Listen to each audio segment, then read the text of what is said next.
刚当上公务员的我，第一次出任务就遇到了鬼买人。虽然成功拆穿了假道士的骗术，但是却只能眼看着恶鬼烧死假道士，并将带家小儿掳走。为了救人，我跟着恶鬼来到了阴间。宅子的大门紧闭，高大的院墙里隐隐传来带方圆惶恐的呼救声。我略一思量，运气到手，用力一划，门栓应声而落。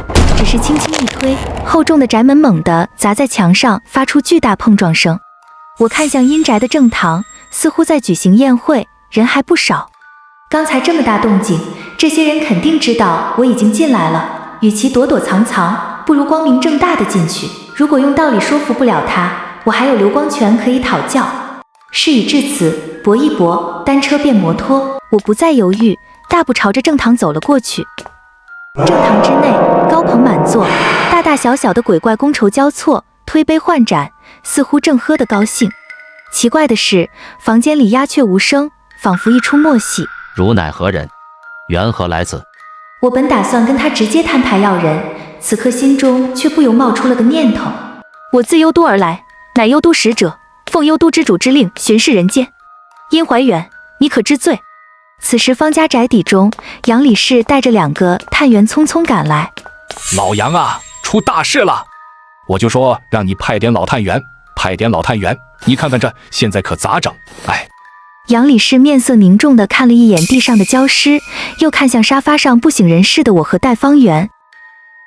他们一下子就成这样了，无论我们怎么喊，都喊不醒。老杨啊，我就这一个儿子，你得帮我想想办法呀。他们都还有呼吸，只是失去了意识。赵引言收起滴滴作响的仪器。杨理事，从现场那个恶灵的手段和这个道长身上残留的阴气看，对方至少是D+级，甚至有可能到了 C 级。什么？出掉的专员不是说只是一个用梦魇迷惑人类的1级恶灵吗？怎么可能达到了 C 级？C 级到底有多强？老杨，我儿子还有救吗？你先别着急，我们的探员应该已经跟过去了。去哪里了？阴宅。引言，立刻打电话给齐老。联系过了，齐老在处理 C 级的鬼关事件，他和其他出任务的工作人员都没接电话，应该是被困住了。杨理事深深地吸了口气。这丫头是我局最年轻、最有天赋的探员，如果她死了，对我局是个巨大的打击不说，她还是尹氏家族的后人，要是因此得罪了她身后的那个家族，只怕后果更是不堪设想。马上向周围的几个市求援，他这样的探员，我们可损失不起。是。杨理事深深地望着我，此时的我双眼微闭，就像睡着了一般平静，但这样的平静下，只怕是死亡的危机。丫头，你一定要撑住啊！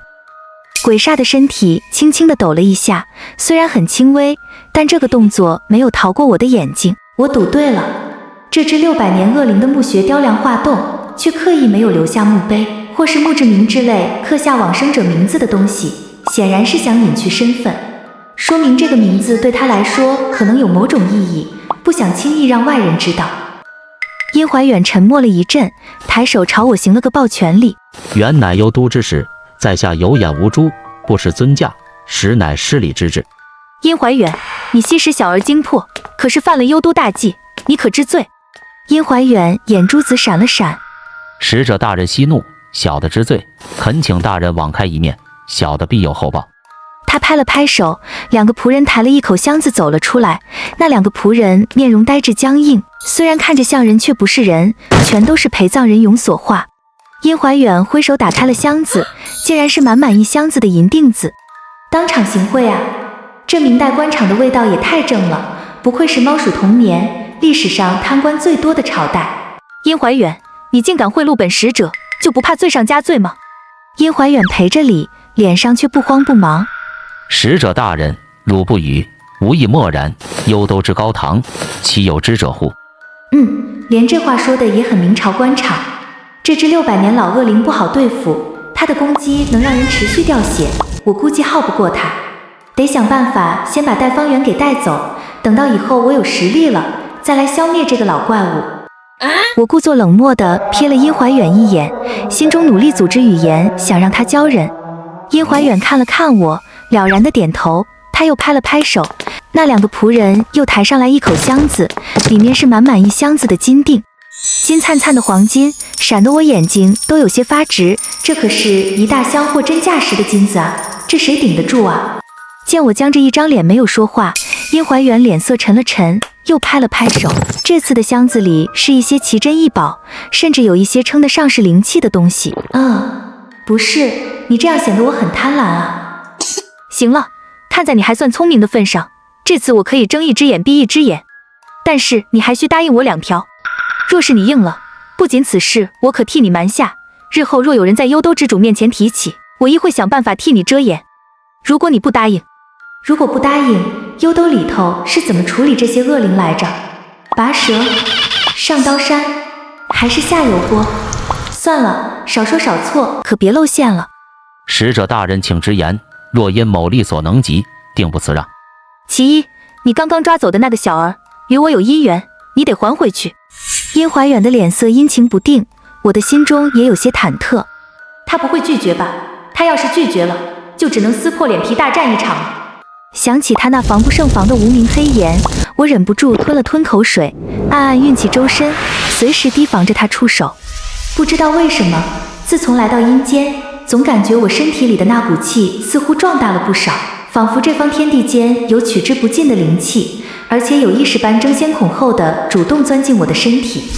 大厅里一股隐隐的威压陡然出现，让殷怀远忍不住眉头微皱。大堂里的众鬼也是忽的感觉，空气仿佛重了好几分，一阵魂飞魄散的濒死感惑地朝他们袭来。他们先前脸上的猜忌和戏谑都变成了惶恐，几只修为较差的厉鬼甚至生出了一丝想要跪地叩拜的冲动。